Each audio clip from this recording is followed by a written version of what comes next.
बिस्मिल्लाहिर्रहमानिर्रहीम। यूनुस बिन अब्दुर्रहमान।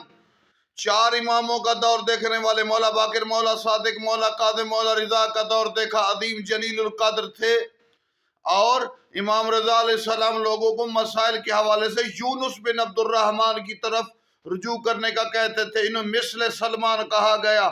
सलमान फारसी के बाद तारीख की शिया के सबसे बड़े फकी यूनुस बिन अब्दुर्रहमान हशाम के दौर में पैदा हुए, इमाम रजा के दौर के बाद तक रहे। तो इमाम रजा ने 3 दफा इन्हें जन्नत की बशारत दी। यूनुस बिन अब्दुर्रहमान, चार इमामों का दौर देखने वाले।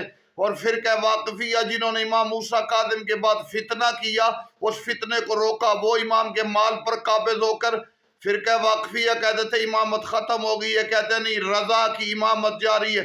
जो रजा की इमामत की वकालत करके लोगों को मौला रजा की तरफ मुतवज्जे करे, उसे यूनुस बिन अब्दुर्रहमान कहते हैं।